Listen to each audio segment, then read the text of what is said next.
The ducks are swimming in the water. Alder, alder, alder, alder, alder, alder. All the ducks are swimming in the water. Alder, alder, alder, alder, alder, alder. All the ducks are swimming in the water. Alder, alder, alder, alder, alder.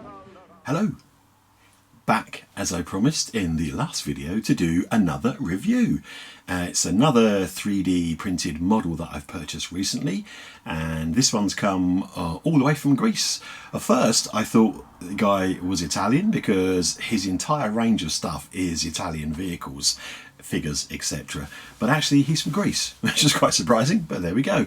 The company is called Model 3D International, and what I've ordered is, I'll get a picture of it, hang about, let me get my trusty Spanish Civil War tanks book. Oh, now I've got to find it. I did have it. Do you know, I was all prepared. I was filming this on my mobile phone and then I had all sorts of problems. So yeah, I've got my camcorder out, which is why it's not got the blurred background and lovely lighting like my phone has. Never mind. But there we go. It's one of them. It's Fiat Ansaldo CV3 35. It's a little tankette. Basically, 2 crew, 2 machine guns. Tiny little tank. I certainly wouldn't want to get in one of the damn things. In fact, I went to, I did a wargame show at the Tank Museum in Bovington, and they've got one of those there on display. It's actually the flamethrower variant, but it's the same, the little tankette's the same. And I stood next to it and I looked into it and I thought, Jesus Christ, you wouldn't get me in one of these damn things. It is basically a tin can on tracks, and it was fondly known as the sardine can by the Spanish forces that used it. As I said earlier, it is an Italian vehicle. It was supplied to the Nationalist Army once again, Franco's lot. We all get round to the Republican guys because they do have tanks. They've got a T-26 tank, which is... Sorry, I'm going off on a tangent now, but there we go. I'm so sad. They were supplied to Franco's lot, and they're some of the first armoured vehicles. Armoured. Yeah, it's a novelty phrase. Armoured.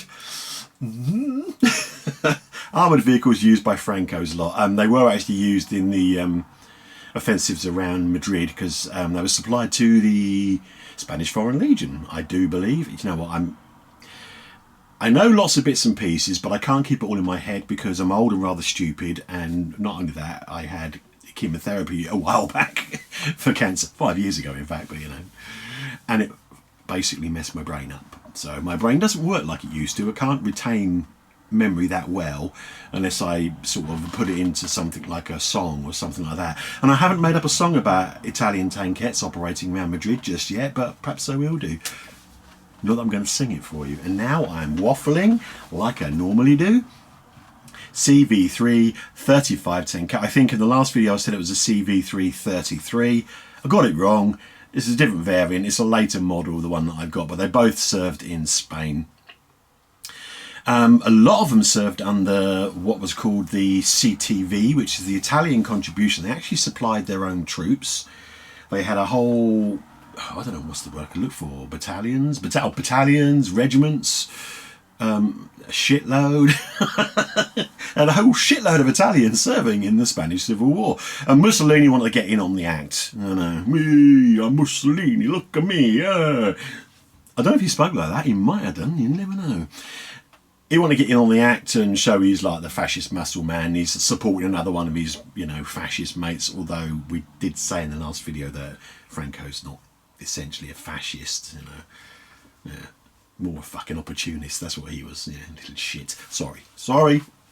Showing my colours there. No good. Shouldn't side with one or the other, Nige. There we are. CV3 35 tankettes served with the Italian forces. They were called the CTV. I think it's Cuerpo Tropas Voluntarias, but I will check on that. That's what they were called. And they were a sort of mixture of regulars and fascist volunteers, basically. The poor buggers were conned into going, quite a lot of it. A few of them thought that they were actually going to serve in Africa. Because prior to the Spanish Civil War, some of you will know that Franco flexed his muscles and attacked Abyssinia, which is what's now known as Ethiopia, and fought a war over there and got it under control. It was a particularly brutal conflict. But yeah, so a lot of them thought they were going to be going to serve in Africa, didn't realise they were going to go to Spain. There we go. They're also badly supplied. A lot of them turned up with summer uniforms and it was cold. And they got stuffed by their own countrymen at a battle called Guadalajara.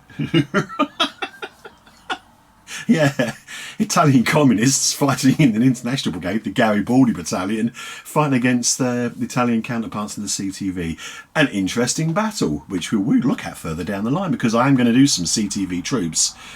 Because you need them, you know. It's another one of those weirdo factions you can throw into the fight. Why not? You've got Spaniards, you've got international brigades. Let's chuck some Italians in for fun.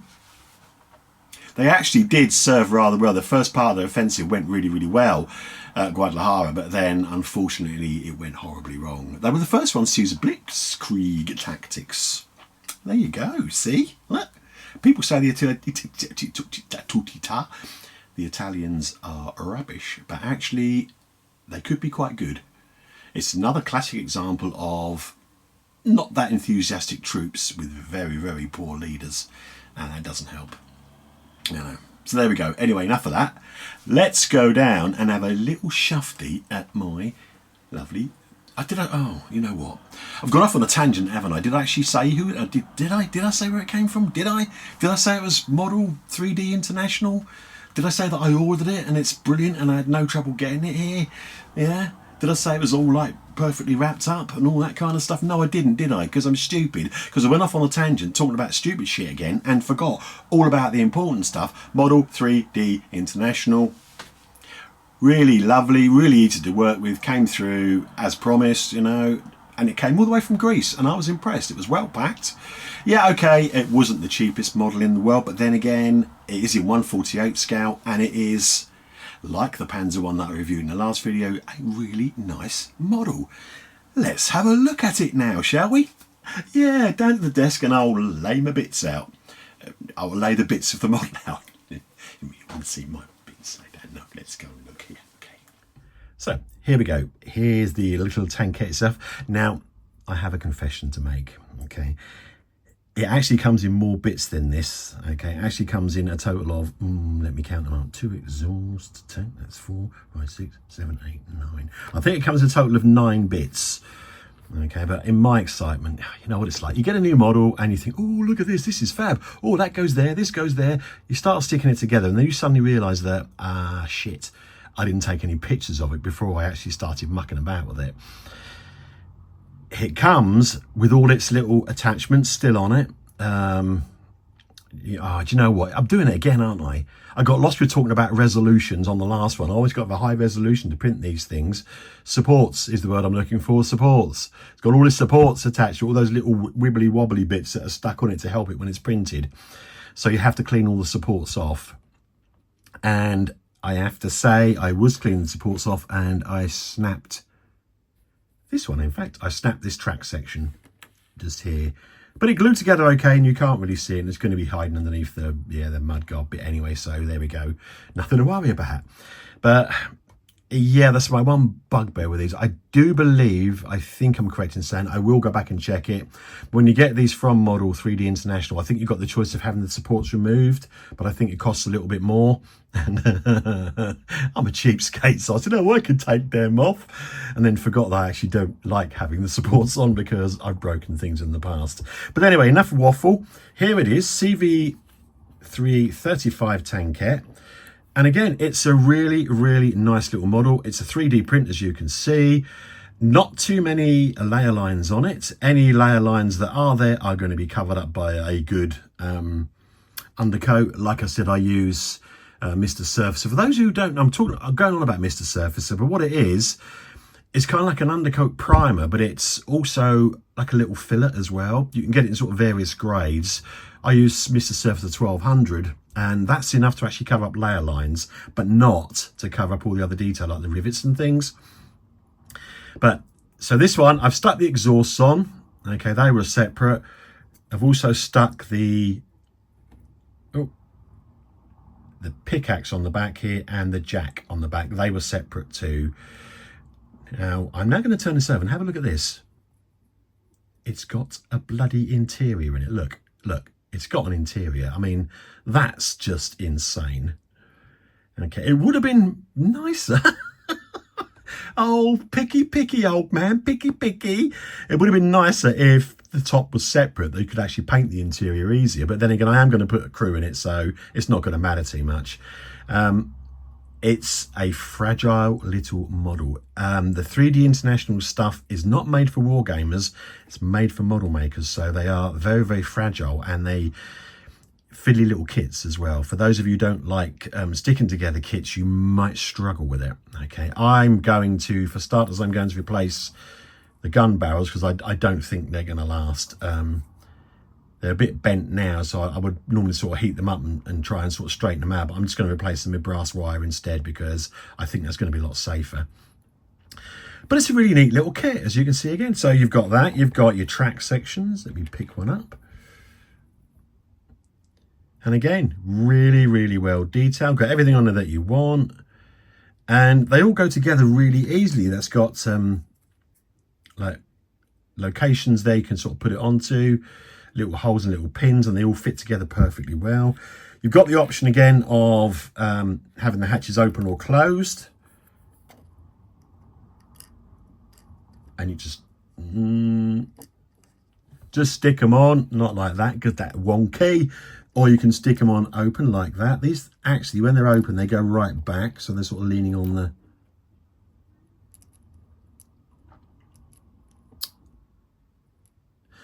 They lean back like that when they open. And I'm going to stick 2 crew into this. It's going to have like a driver with his head poking out, sort of poking out that side, and the commander gunner sticking out the other side there. But yeah, really, really like this little kit. It's great, and looking forward to painting. Now, it's not going to take a lot of work to paint it because obviously it's not a very big kit. So, but they do have this weird bloody camo pattern on them. They like this sort of dirty greenish grey with these red bound blobs on them, for want of a better phrase. So yeah, it might be difficult to paint, but then again, I may just put the blobs on with a paintbrush rather than trying to airbrush them on. Well, then again, I might try and airbrush them on. Why the devil not?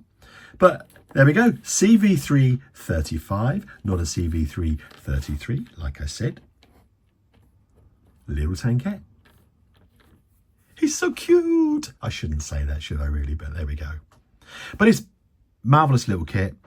It's going to be fun to paint. It's going to look even better with this couple of little crew figures in it, because you're just going to think, how the bloody hell did they both get in there?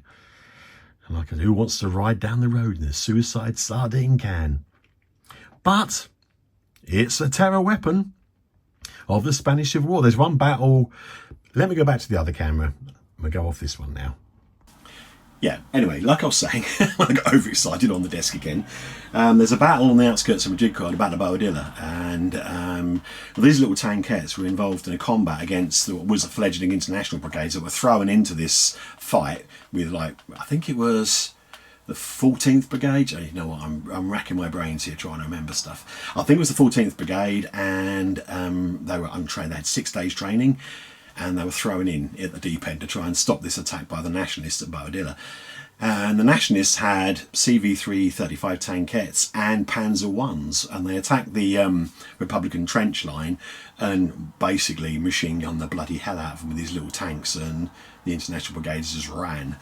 So yeah, effective little things when they haven't got any. I mean, you're standing there or you're sitting in a trench and you've got a rifle and not a lot else, and maybe a few grenades, and these things are come blatting towards you, blasting away with machine guns. Yeah, you know, you can't fight with your bloody gun you've got, and you'd be lucky if your grenade does anything. You're going to get out of that trench and bugger off. Sharpish. And that's exactly what they did.